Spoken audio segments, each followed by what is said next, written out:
Today is election day, so more on what is at stake, but also I will be reacting to the host of The View comparing we white suburban women to cockroaches and also saying that the GOP is a cult. Also, former President Trump jabbed Governor DeSantis a few days before his election, and I've got a lot of thoughts on that. This episode is brought to you by our friends at Go to Ranchers. Go to gotoranchers.com/Allie. That's gotoranchers.com/Allie.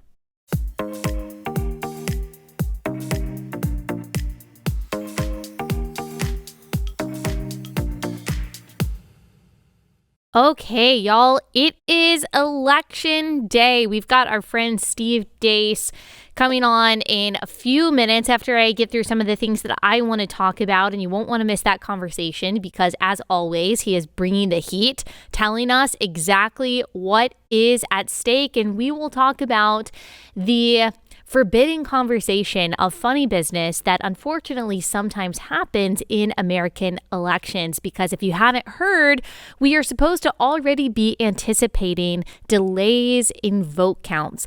I love election day because I think it's exciting. I love to see the results coming in, but it's also a little disappointing knowing that even the results that we see tonight may not be the final results because so many counties, which are coincidentally typically deep blue counties, can't get their acts together. They can't they can't count every vote in one night. It sometimes takes several days. Sometimes it takes several weeks. Sometimes things get caught up in legal battles. None of that should be happening in a first world country. Unfortunately, it does. And I'll talk about some examples of what I call funny business in our elections that is totally legal, by the way. I'm not even talking about things that are illegal. I'm talking about things that are legally happening in some of these deep blue counties that are meant, in my opinion, to influence the election. Some of them, the media even admit. And so we'll talk about that with Steve Deace. My solution, by the way, just as an aside to all of this, is getting Chick-fil-A to run all elections. I mean, why not? I have a friend who works for Chick-fil-A and she works in a college town and they have to feed the entire town basically every game day. And they do it. I mean, we're talking thousands of chicken biscuits to different locations and to different people. And they wake up early to make sure that it gets done. And you know what? Every time they do it, it is their pleasure. So they are doing all of this with a good attitude. We could also bring in some Trader Joe's employees to try to help because they're also great. Some of them sure could be communists. But as far as efficiency goes, as far as integrity goes, I think that we could take some Chick-fil-A people, a Chick-fil-A operator, and some of their best employees, their best managers, bring them together, bring in some of your best Trader Joe's employees, have them run the elections. Instead, we've got crazy people and people who are openly corrupt in some cases running the voting process, and that's no good. However, you still need to show up, as we will talk about more with Steve Deace. If you're a Christian and you're like, I don't know why I need to vote, or if you have friends in your life who still today are like, I don't know why I need to vote, then you need to listen to yesterday's episode and you need to send that to them, make them listen to it, talk to them. As I said yesterday, as I said on Instagram today, if you've got friends who are just like, they're either on the fence about voting or they're like, I have no idea how I'm going to have time to vote today. You got a million kids, you got a million responsibilities. You just don't know when you're going to be able to do what you can to make it easier for them to vote. If you need to babysit their kids, if you need to bring them lunch, if you need to take them, if you need to look up their voting location, if they say that they have a license and it has their previous address on that license, you can figure out how they can still legally vote. That doesn't mean that they can't vote. And so you just need to make sure that you are helping all of your friends in your area and even in other areas vote. I texted a bunch of people this morning who are in different places across the country. Did you vote? It's a little bit annoying, But if all of us do it, that can make a big difference. Don't get into the mentality of thinking, well, it's just one vote. It's not just one vote. If all of us are helping our friends vote, that really can make a difference. These margins in some of these places are going to be really slim. If you're looking at Arizona, if you're looking at New York, if you're looking at Pennsylvania, if you're looking at Washington, if you're looking at Michigan, a lot of these places are going to be determined by just a few votes. You remember that episode of Parks and Rec when Leslie loses by 1 point or by one vote and it ends up being Jerry that didn't vote? Don't be a Jerry in the 2022 midterms. Be the person who votes. And again, your responsibility, I think, as a Christian is to do so and to vote in alignment with God's stated order because God is in control. He is in charge and he is also good. That means his ways and his order is better. And we cannot love our neighbor by voting in a way that opposes his order. All right, I'm going to get to some of the things that I wanted to get to at the end of yesterday's episode and just didn't have time to. I'm going to react to some of the crazy things that have been said over the past few days from some politicians, but also some people in the media. Before I get into that, let me tell you about our first sponsor for the day, and that is Cozy Earth. Cozy Earth is an amazing company, and they make the best products. Some of their products that they make are towels. I just got a new towel set from Cozy Earth. Love them. They are simultaneously soft and luxurious, but also what I would call scritchy. Not scratchy, but scritchy. And that is the kind of towel that you want because it actually dries you off. Those too soft towels, they don't get the job done. Cozy Earth has like the perfect combination of soft and scritchy. Love their towels. Also, they have really, really soft breathable sheets. I can always tell when my Cozy Earth sheets are on my bed versus other sheets because they just feel so much better. And they also have amazing loungewear. I've got a loungewear set that I love by them, a pajama set that is so super cute, so soft, wear it year round. You can save 40% right now on Cozy Earth bedding, loungewear, pajamas, and towels. Holiday offer ends soon. Go to cozyearth.com/Allie. Be sure to enter my promo code Allie at checkout and save 40%. These make great gifts. That's cozyearth.com/ALLIE. cozyearth.com/Allie, code Allie.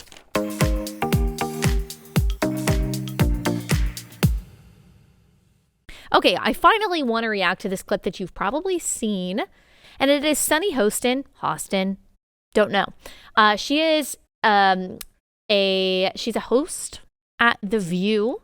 And of course, The View is where we all get our most profound political, theological insight. And so here is just another amazing example of the wisdom that we are gaining from the formidable ladies at The View. Here's Sunny. I read a poll just yesterday that white Republican suburban women are now going to vote Republican. Why? It's almost like roaches voting for Raid. Oh, okay. She goes on to say, the clip goes on to say, do you want to bring us to Gilead? Do you want to make us into the Handmaid's Tale? So let's back up, though. Let's first talk about her description. White Republican women are going to vote Republican. Oh. Thank you. Thank you. Thank you so much for that insight. But these white Republican women who are going to vote Republican, shocker, are like roaches voting for Raid. There's so much to break down there. I mean, obviously, we are talking about the kind of language that has been used in every human rights atrocity and genocide throughout history, comparing people to insects, comparing people to pests that you can just remove by Raid or by some other kind of easy means. I mean, we're looking at Rwanda, we're looking at the Holocaust. I mean, that is the kind of rhetoric that has been used throughout history to describe a group of people that you deem to be unworthy of respect, unworthy in the worst cases of even life. And it's how you justify hate. It's how you justify even violence. Of course, this is nothing new when you're looking at the media's description of white people, in particular white women. It's the only group of people that can be completely denigrated and dehumanized without any kind of punishment or accountability whatsoever. In fact, you'll get quite a few pats on the back. So while Sunny is getting some criticism from people like me, from other conservatives, she's not going to be held accountable in any way by the people at The View, because that's just what you get to do. You get to talk in very evil ways about white people, and in particular white women, and everyone's just like, oh yeah, girl, more power to ya. So white women voting for Republicans are like voting for raid, or like cockroaches voting for raid. And then she goes on to say that we've got our priorities out of whack and we're voting for a Gilead. Let me tell you what my priorities are and what I think, if I may, what the priorities are of Republican women who are voting for Republicans. My priority is to protect unborn children from being poisoned, from being dismembered in the womb. My priority is to make sure that kids in my community are free to get an in-person education without, by the way, the presence of drag queens and pornography. My priority is to ensure that businesses can stay open lest another disaster strike in which Democrat politicians think that they can take our freedoms and our livelihoods away. My priority is to protect children's bodies from mutilation by doctors who say that just because they may be confused or going through a hard time, they need to be put on puberty blockers or cross-sex hormones or to have their healthy breasts cut off, which is happening legally, by the way, across the country, as we have documented many times. So these are some of my priorities. There is not a single priority, a single policy the Democrats put forward that is appealing to me in any way. In fact, I see it as a threat to my family's safety. I see it as a threat to my children's well-being. I will not vote Democrat because my priority is to keep my community and to keep my city safe and clean. And wow, when I look at the cities that are run by Democrats, when I look at the destruction their policies have wrought, when I look at how social justice policies increase crime, increase homelessness, increase poverty, increase things like public drug use and public defecation and murder, I think, I don't think that I'm going to vote Democrat. So what priority exactly am I supposed to have that would encourage me to vote Democrat?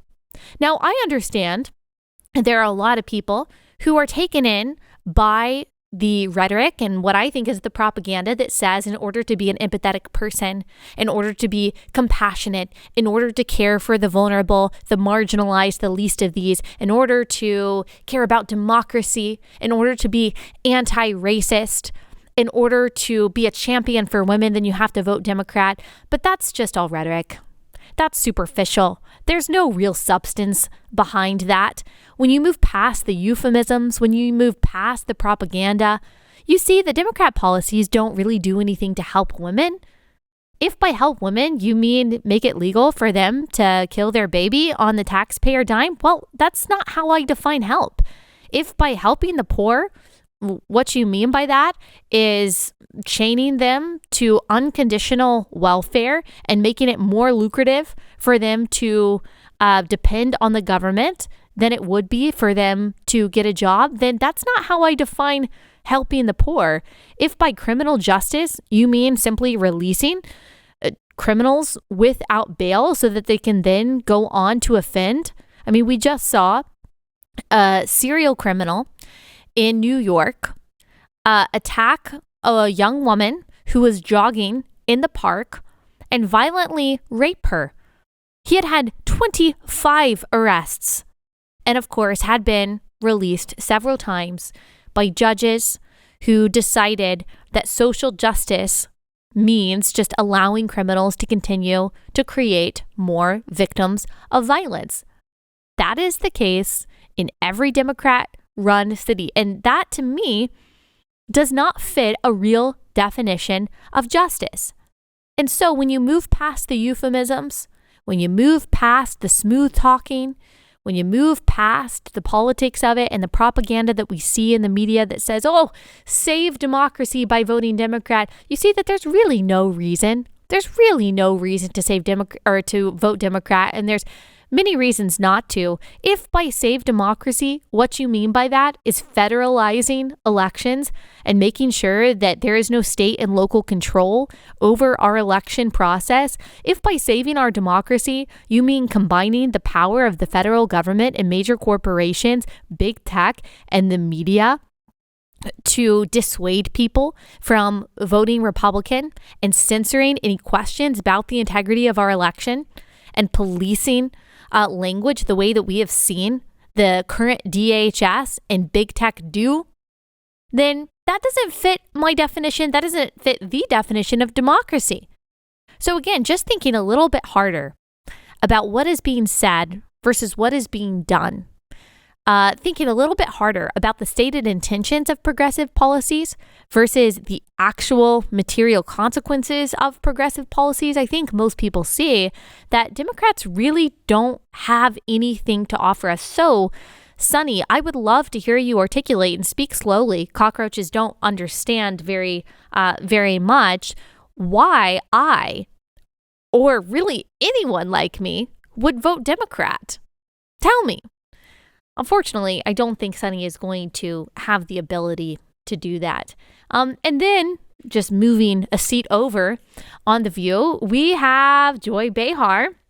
Again, just a beacon of political and just philosophical wisdom, that woman, telling us that to be in the GOP is like being in a cult. Here she is. Can I just say one other thing? No, you're not voting for Republicans. You're voting for a cult. Remember that. It's a cult. It's not Republicans anymore. Okay, the GOP is a cult. Really? Because you'll notice that leftists are the ones claiming that their party is going to save democracy from fascism. Chris Hayes on MSNBC said that we have to vote Democrat or else we'll never be able to vote Democrat again. A pundit on MSNBC recently, a historian, said that if we vote Republican, democracy is gone. So if you vote for one of the two major parties that a lot of people have a lot of good reasons to vote for, then democracy is gone and our kids will be imprisoned or killed, he said. He literally said that if you vote Republican and if Republicans take the majority in the House and the Senate, if they win these governor races, then our kids are going to grow up to be imprisoned or killed. And that we're not going to have a free press anymore. Okay, so there's a word for all of this, and it is called hysteria.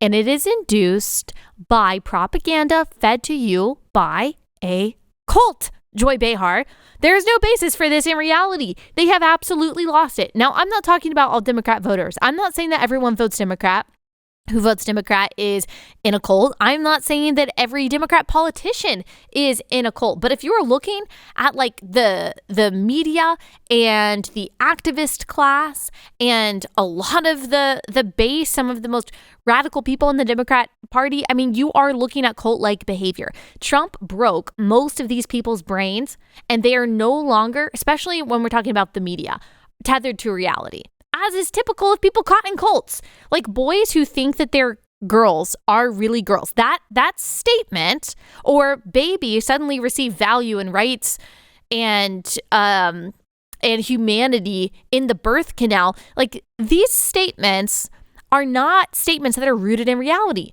They are not statements that are rooted in science. They are not statements that are rooted in logic or substance. These are statements that are rooted in superstition.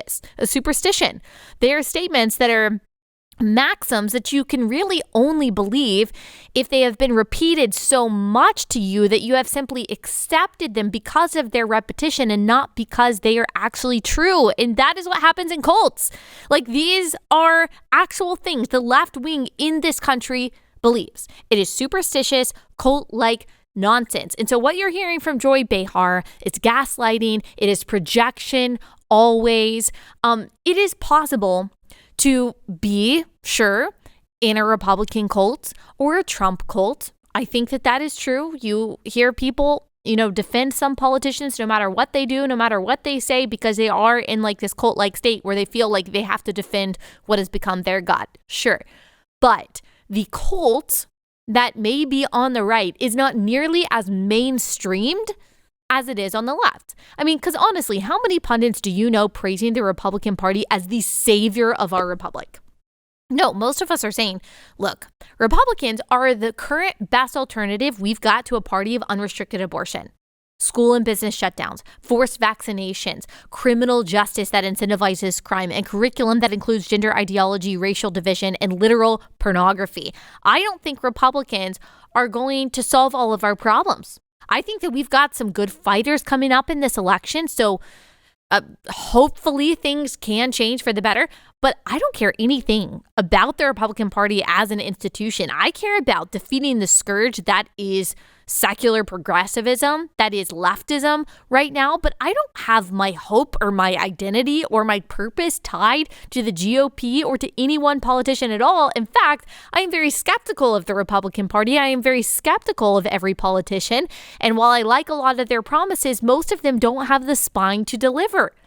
And so I am ready to criticize the Republican Party, and I would vote Democrat if there was a Democrat that aligned with all of my values. I don't care about the political affiliation. I care about I care about what I want this country to look like, and someone who is going to fight for those things. That's not being in a cult. That is just being a citizen, a participatory citizen. And so Joy Behar, as always, is projecting onto you. Don't buy into that crazy rhetoric. In fact, you just need to double down. You need to vote even harder today. All right, couple more things to react to in just a second. Let me tell you about our next sponsor, and that is Bambee. Okay, this is an awesome service, especially for those of you who are small business owners. And I know there are a lot of you out there. If you own a small business, you know that HR issues can take up all of your time. And they also happen to be the most stressful parts probably of your job. Like, you love your business, you started it because you're passionate about it, and you did not envision yourself spending all of your time on HR issues. And that is why you need an HR manager. But you might not have $80,000 a year to spare on an HR manager. So that is where Bambee comes in. With Bambee, you get access to your own dedicated HR manager starting at just $99 a month. They're available by phone, email, and real-time chat. So onboarding and terminations run smoothly, team members reach peak performance, and your business stays compliant with changing HR regulations. And with Bambee's HR Autopilot, you'll automate important HR practices like setting policies, training, and feedback. So you save a lot of money, you save a lot of time, and you can make sure that your HR doesn't go by the wayside, because it's also one of the most important parts of your business to make sure that you survive as a business owner and thrive. So go to Bambee.com right now, type in relatable under podcast when you sign up. It'll really help the show. That's BAMBE.com, and then type in relatable. Bambee.com, type in relatable.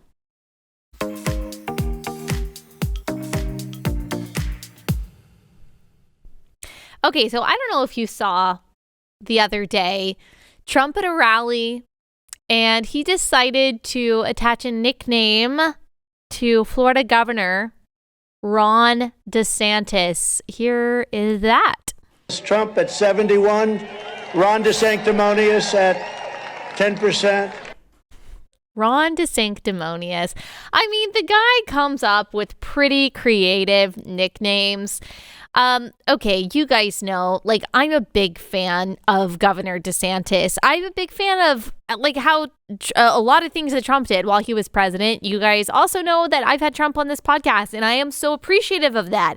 He did, as a previous president of the United States, Trump did not have to come on my show and talk to me, and everything that I've heard about him, like, he is a very loyal person. He is a very, like, gracious friend. And of course, I love a lot of what he did during his presidency, and he had a lot of obstacles to face. So, like, I guess you guys already know, I probably don't even need to say that I really appreciate a lot of Trump and what he's done and who he is. One thing that I've never liked about him is this. I don't like how quick he is to make enemies, and how much he seems to be focused solely on himself. And I understand that's Trump. It's always been Trump. It's probably not going to change. That's probably part of what makes him effective in a lot of ways, is that he really wants to win. But I don't like that he just wants to win for himself. I mean, for him to say this a couple days before Ron DeSantis' election, and I don't think that it's going to affect Ron DeSantis' election. I think that he is going to win incredibly. I mean, he has led so well, but I mean, that's a selfish move, right? I mean, that's pretty self-centered. It could have been a worse nickname, but he slid that in there. He did that on purpose. He knows exactly what he's doing. The man is not stupid. That was deliberate. He just wanted to get a little jab in, a little slight in right before Ron DeSantis' election. And you do have people, I see it, like he's causing this division. I actually see people on Twitter like defending Trump at the expense of Ron DeSantis or pitting them against each other. And one of the reasons why I didn't want to tweet about it is because I didn't want to pit them against each other right before Ron DeSantis' election.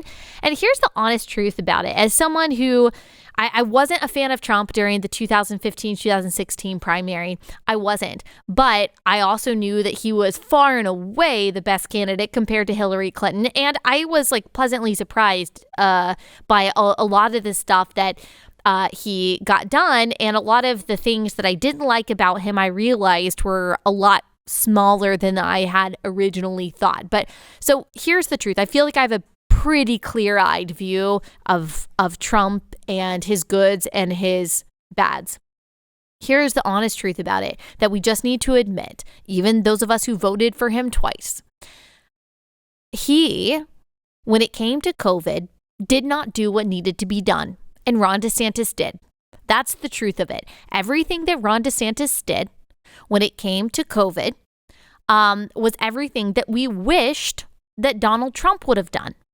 Donald Trump, because I think maybe rightfully he feared what the media would say, but hey, the media, shellacked him anyway, or he feared that he was going to lose the election. He feared the blowback. He didn't want to fire Birx. He didn't want to fire Fauci. He even threw Governor Kemp under the bus when Governor Kemp opened up Georgia. I think was one of the first to open up Georgia. When he did that, he threw him publicly under the bus. We are talking about a Republican governor, and from some insight that I've gained since then, it had to do with a personal thing that he had against Governor Kemp that was going on behind the scenes. It didn't actually have anything to do with policy or any kind of real disagreement, but it happened to do with a kind of grudge that he had against him. So I don't like that. Like, I don't like that he is just focused on those kinds of petty things and not on winning collectively. And that is what I saw when he jabbed at Ron DeSantis. Even though, like, if we are all honest, Ron DeSantis has led the state, especially when it comes to freedom, especially when it comes to culture wars, in the way that we want a president like President Trump to have led. And that's just the truth of it. And that might be really hard for Trump to admit. But look, guys, Trump just a couple months ago at a rally was still encouraging people to get the vaccine. I mean, we know a lot about the vaccine, that it's not what we thought that it was, that it's not as effective in some cases. For some people, it is even dangerous, that it's not delivering on the promises. And he still, because he wants to take credit for Operation Warp Speed, which he can take credit for, he was still encouraging people to get it. And he brought an executive from Johnson & Johnson on the stage at one of his rallies. So you've got that, the guy that is still going out encouraging the vaccine and hoisting up the makers of the vaccine like a Johnson & Johnson, and someone who is saying, look, I'm not going to encourage or discourage this, and we have to be realistic about some of the harms here, who actually has someone who is in charge of the health department in the state of Florida say, look, we're going to look at the damage that this is doing to young boys and causing, in some cases, myocarditis. So they're being very open about that and being very out front. And so, I mean, that's just the truth of it. So if Donald Trump wants to pit himself against Ron DeSantis, he has to be ready for people to call out these very big discrepancies that I think, in the case of COVID, work in Ron DeSantis's favor. So, I don't think it's a good strategy but it's very Trump. We can expect it. As I said, I think that Ron DeSantis is going to do amazingly in Tuesday's election. In today's election, I'm super excited. I wish I could be there in Florida to celebrate with them. I will be here, BlazeTV, giving you election insight instead. But I'm a huge fan of how Ron DeSantis has led his state, and I think he's going to continue to do that. And you just see the incredible benefit to having a good leader. I don't even think that we talked about, I meant to talk about this. I don't even think that we talked about that Florida, I got to pull it up on Instagram to get the right wording, that the Florida Board of Medicine officially approved a rule banning treating minors with puberty blockers, cross-sex hormones, and surgery. Praise God. Praise God. As you guys know, that has been happening across the country. Well, Ron DeSantis, who won, I think, just by 50,000 or so votes a few years ago, has been so fearless in going out front and pushing policies and using his constitutional powers to protect children and to protect the rights of parents in Florida. And he has helped shape the direction of the country that way, because as he has been out front, he has also pushed other Republican governors to the right, because people see how popular he has become just by being courageous.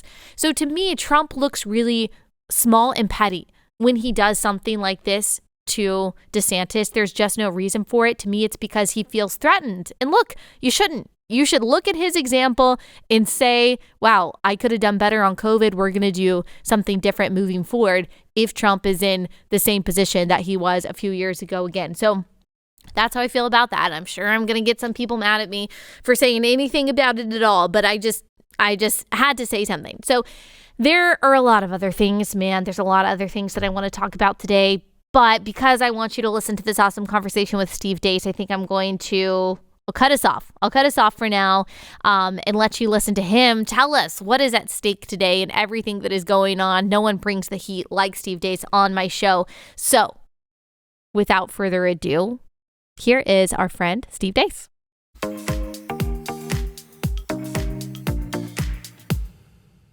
Steve, thanks so much for joining us again. It is election day. Just set us up. Where are we? How you feeling?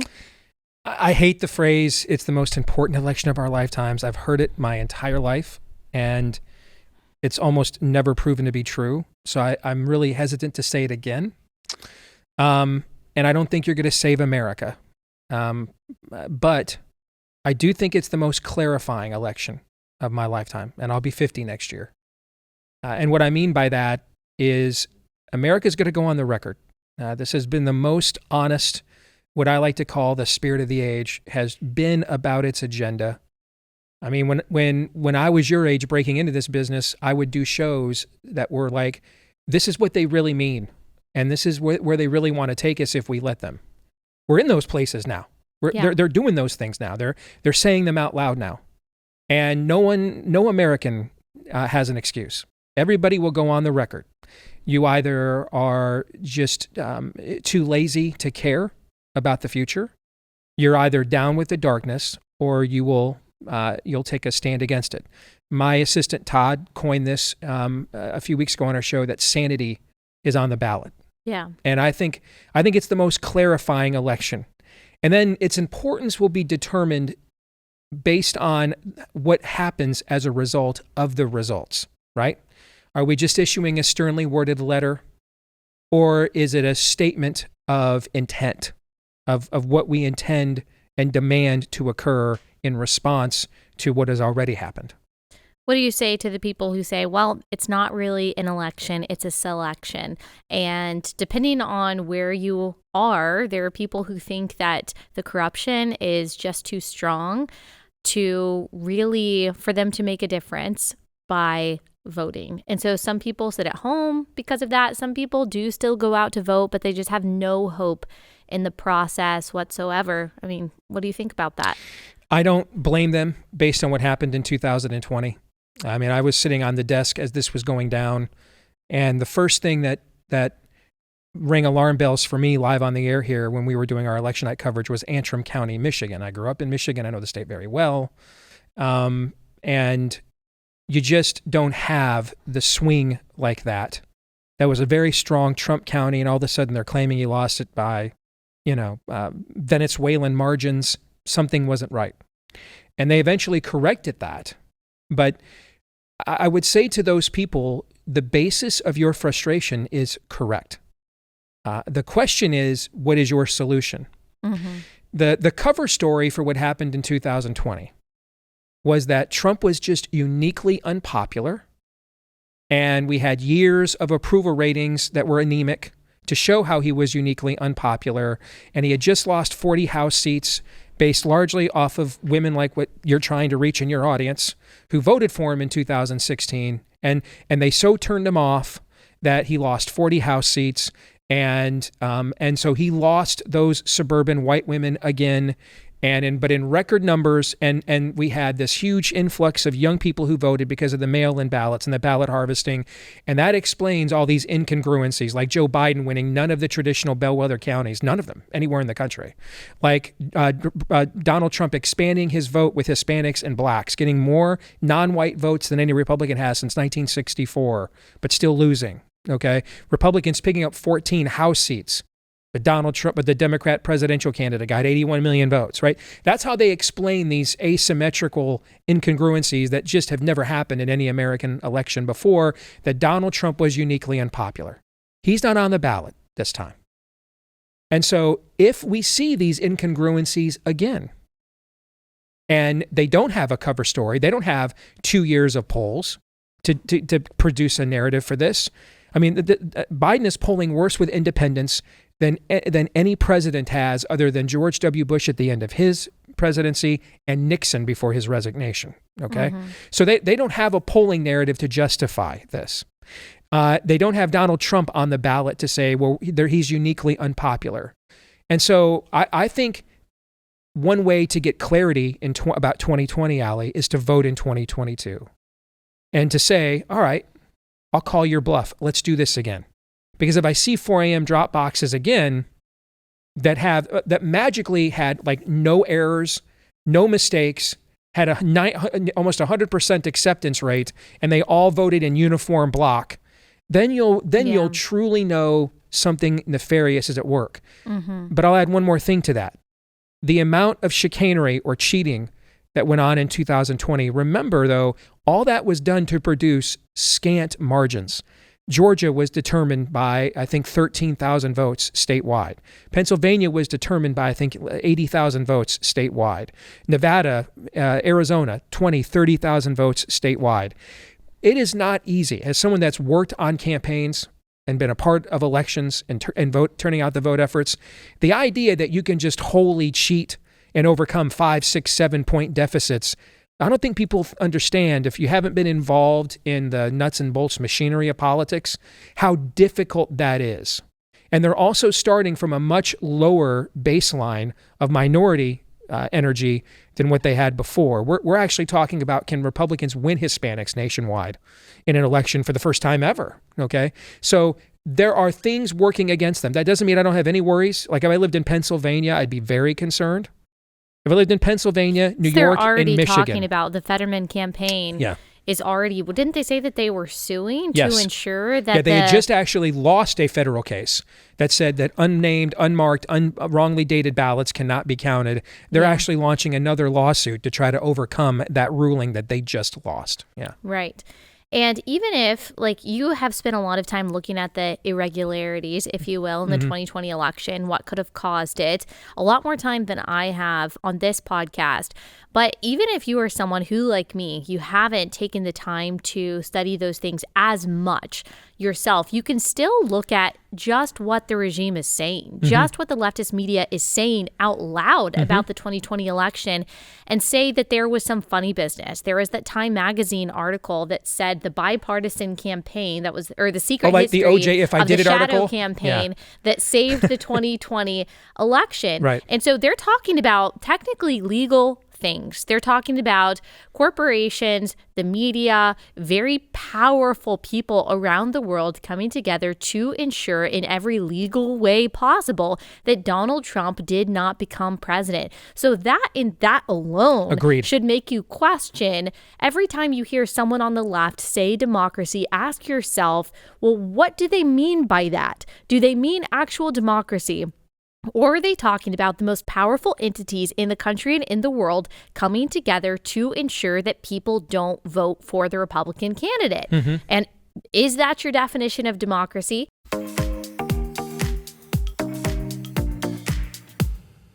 All right, quick pause from that conversation to tell you guys about Raycon. So if you are looking for gifts to give to your family members and they have been eyeing some wireless headphones, you should take advantage of this deal with Raycon. They have 54 hours of battery life. They have all different kinds of sizing to make sure that you can get the headphones that fit in your ear and do not budge. They have different kinds of modes, different depending on what you're doing. If you want to hear background noise, if you don't, if you're running, if you're sitting, they're really awesome. They've also got lots of different looks for them depending on your style, and they also are a fraction of the price of a lot of competitors of wireless headphones. So you can go to buyraycon.com/Allie. Use the code EARLYBF.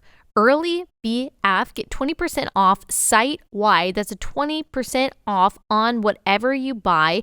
Or you can save even bigger and get 30% off Raycon's exclusive holiday bundles. That's code EARLYBF at buyraycon.com/Allie. buyraycon.com/Allie.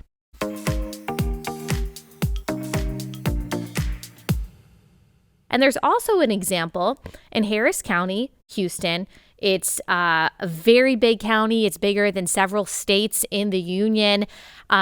There is something going on there that is technically totally legal, but I guarantee is happening in other major cities across the country as well. That should make people wonder, is this a purely democratic process? So let me tell you a little bit about that. And this is from people who live in Houston who told me this was going on. I looked it up and it's true.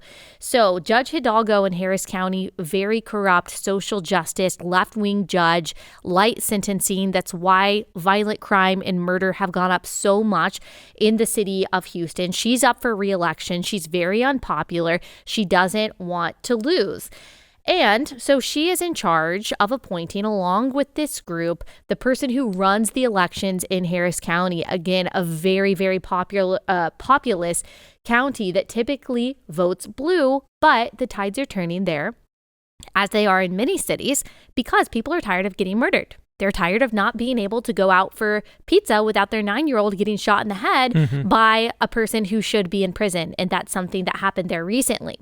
And so Judge Hidalgo, along with apparently this group who all decided the person who is going to run this election, decided to pick a man named Clifford Tatum. Now, Houston is a very big place. Texas is a very big place. You would think that you would be able to find someone competent enough to run the elections in Harris County from Houston that knows Houston politics, or from Texas that knows Texas politics. But instead, they chose someone named Clifford Tatum. Clifford Tatum is from Washington, D.C., and he ran the Washington, D.C. elections from 2011 until about, the middle of this year, 2022. He had different jobs there. Here's what the Washington Examiner said about what the constituents in D.C. said about the elections in 2012, 2014, several elections that he was running, that they were a disaster. It was like voting in a third world country, that you couldn't even get to your vote because the lines were so long, the machines were malfunctioning. Gosh, seems like that happens over and over again. He also happens to owe over $100,000 in income tax, so that's great. Great guy, obviously very corrupt, incompetent, or both. And yet, out of the entire state of Texas, Judge Hidalgo and the people appointing this person decided there's not a single person in this state that we can find that can do it. Let us go to DC and find maybe the most unqualified person to run our elections in an efficient way, in an honorable way. and they chose Clifford Tatum. He is the last person that you would choose if you cared about the integrity of your election. He is perhaps the first person that you would choose if you just wanted to win no matter what.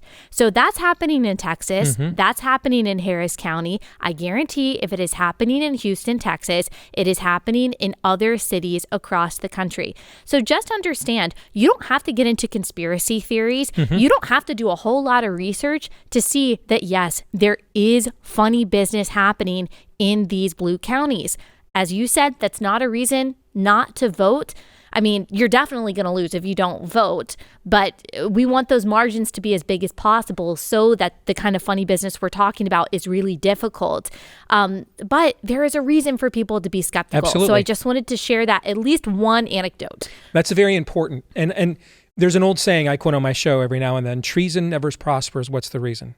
Because whenever treason prospers, none dare call it treason. Before we even get into trying to decipher the flowchart of the Dominion corporate infrastructure, a multinational corporation whose jurisdiction, frankly, exceeds the U.S. Senate or Congress and their investigative powers, which would then ask you, why would you hire them to come in and run your elections? Dominion is an apt name for that. It is. It is. There's a certain Carpathian ring to that, yes. But before we even get into any of that, just ask yourself a simple question. Yeah, if I get to decide when the election is, how long the election is, what kind of an election it will be, who can and who cannot vote in the election, what the rules for counting the election and the votes will be, how long we will count them, and what we will count. And I made that quote unquote all legal. We can claim it's not cheating, but would anybody find that to be fair? Would anybody find that to be honest? Right? If I got to play every football game at home in front of my fans and pick all the officials, and they were all alumni, okay? Good luck. Maybe you're gonna beat me, but most of the time you probably aren't. This is systemic, and if I could try to put this as gently as I can, I am convinced. When I use the phrase "spirit of the age," I am talking about it's a direct biblical application here, a physical or manifestation or cultural zeitgeist manifestation of demonic forces and energy. I got a chance to spend some time this summer with Tucker Carlson, and he came to Iowa for an event that we held, and we had a private dinner with him. And one of the things that he mentioned, because we asked him, hey, what happened to the glib, bow tie wearing technocrat on MSNBC and CNN who was buddies with Rachel Maddow? And I mean, Bill O'Reilly got that job and claimed to be a culture warrior and then became more of the glib technocrat the longer he had the job. You got the job as a glib technocrat and became a culture warrior. How did that happen? And he told us, he laughed and he goes, you're right. What happened is I'm a Georgetown kid. I mean, I grew up with, my dad was a GOP operative. I grew up with people that worked in politics in both parties. We're on the same little league, same high school teams. You know, we trick-or-treated together. These were my friends. And then we got into politics as an adult. They were still my friends. And I could see why someone might think Medicare and Medicaid are good ideas. And I don't, but I didn't think they were necessarily nefarious. Like I could see why people would think someone might benefit from this stuff, right?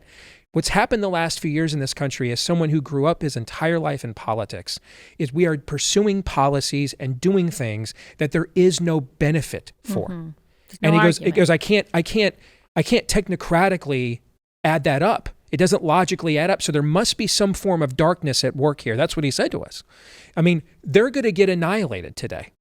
And they had an entire year where they could have manufactured a new economy. They could have done something to change conditions on the ground. They could have moderated. They never did any of those things.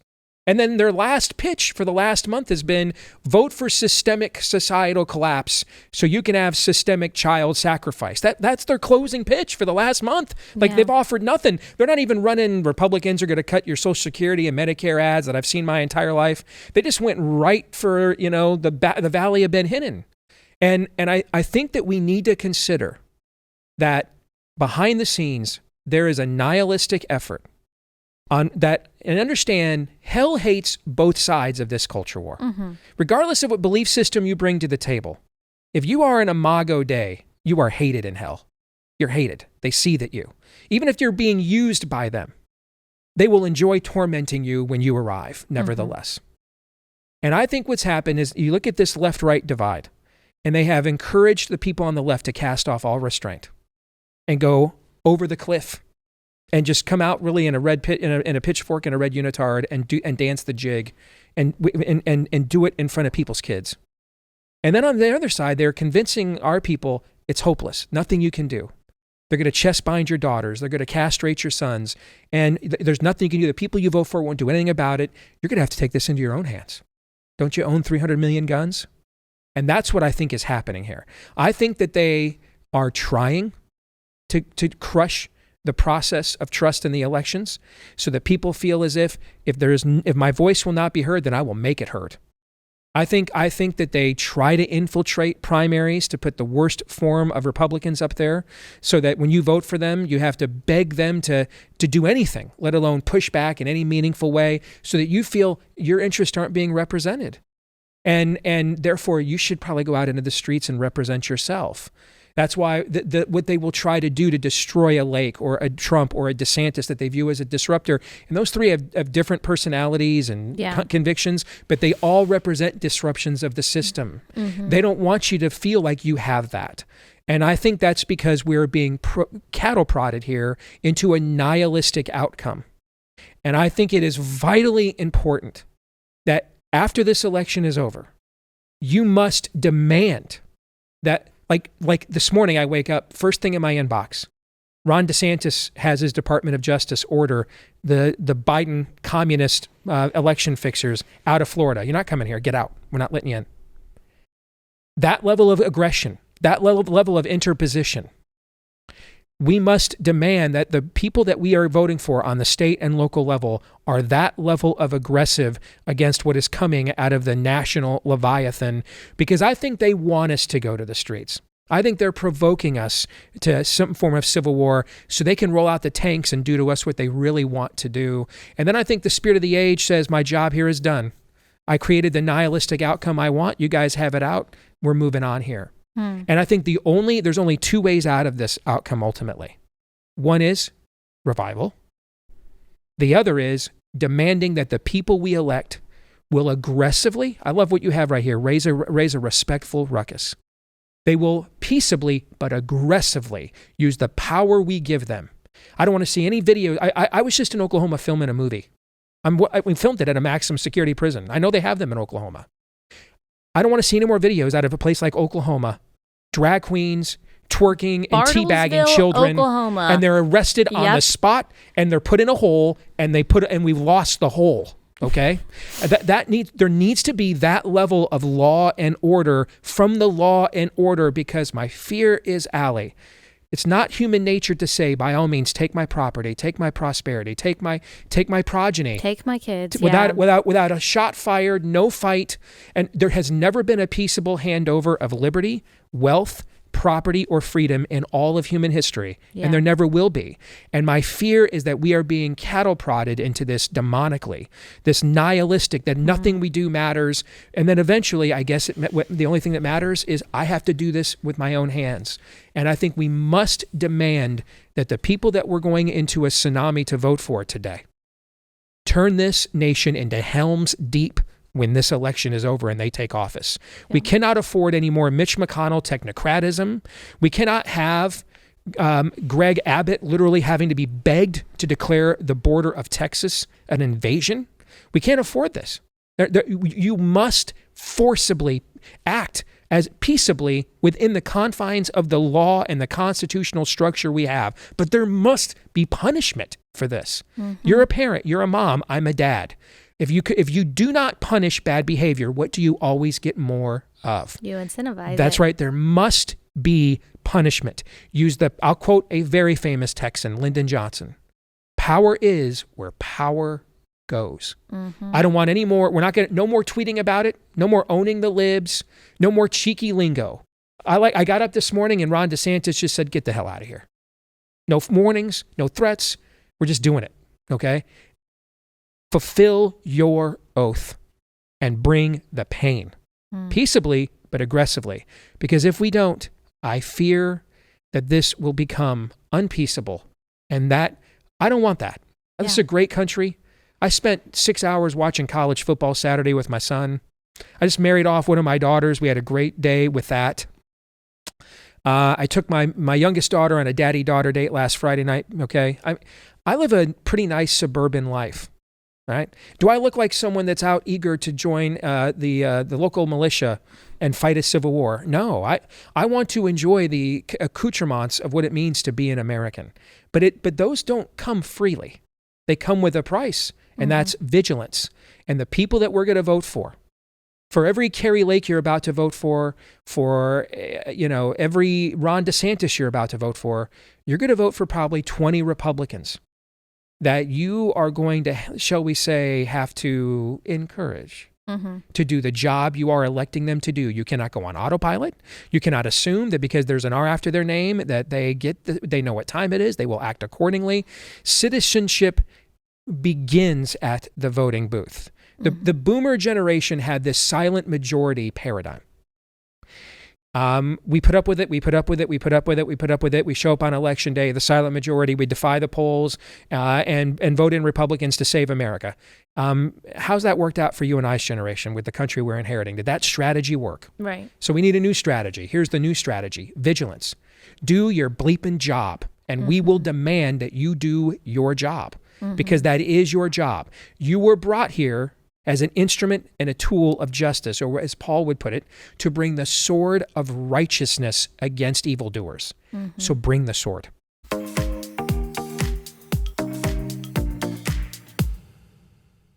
All right, let me tell you about this Black Friday deal with Good Ranchers. A lot of you still ask me, you send me messages, or when you see me at an event, you say, okay, is Good Ranchers, is it really worth it? And I'm telling you, yes. I had a sweet woman come up to me the other day at an event in Georgia, and she was like, okay, I'm such a big fan. I've got one question for you. I was thinking it would be something about politics or theology or something like that.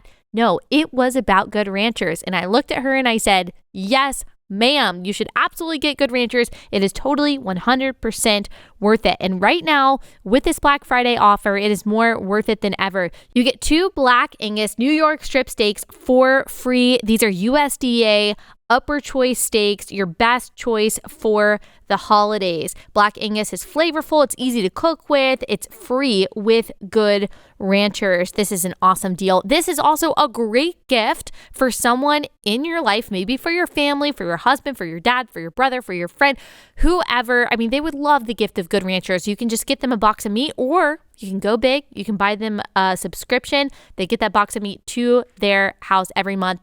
Their meat is always 100% American made. That's one thing I love about them. So go to goodranchers.com/Allie. Use discount code Allie to get that Black Friday deal. Good Ranchers is American meat delivered right to your front door. Go to goodranchers.com/Allie.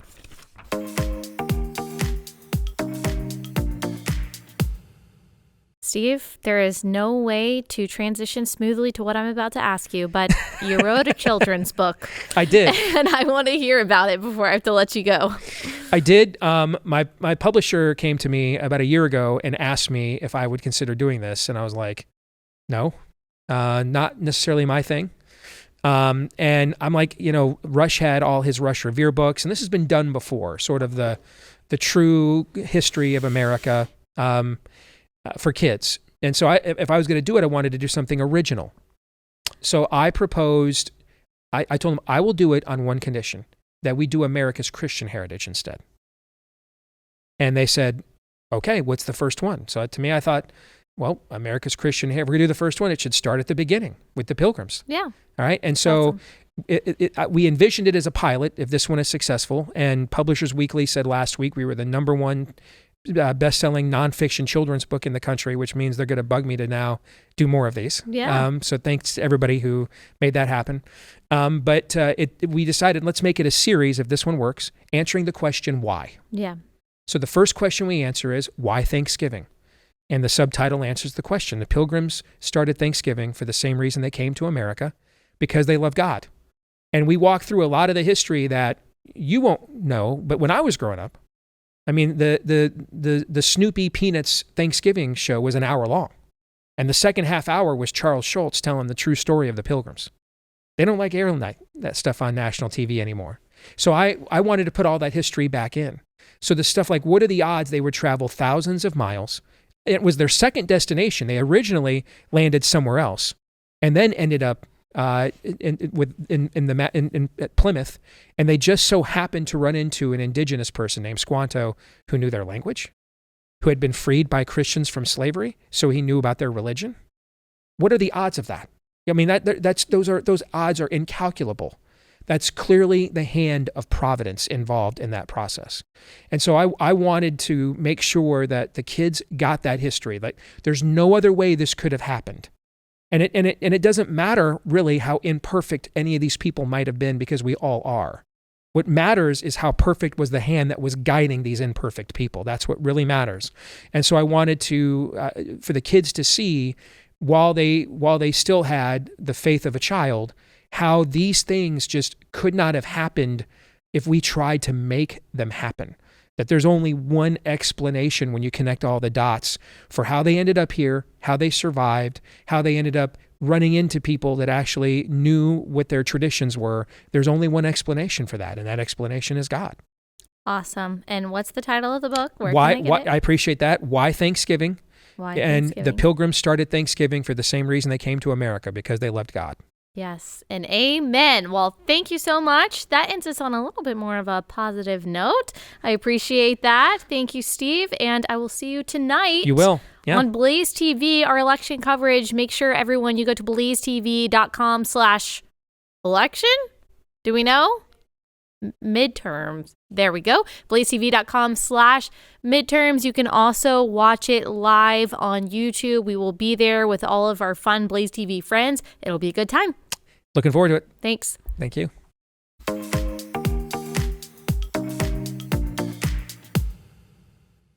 All right, I'll see you guys tonight. And just a shout out to our stickers, our vote sticker. You might as well get it. We're always voting for something. Our RIP row and all of our other fun, awesome stickers. We've also got new great merch that is coming out at some point in the next few weeks. I don't know if it'll be before Christmas. We'll see. I'll keep you guys updated on that. And if you love this podcast, leave us a 5-star review. That would be amazing wherever you listen, and make sure you subscribe on YouTube as well. All right. We'll be back here tomorrow to talk about everything that happens tonight. See you guys then.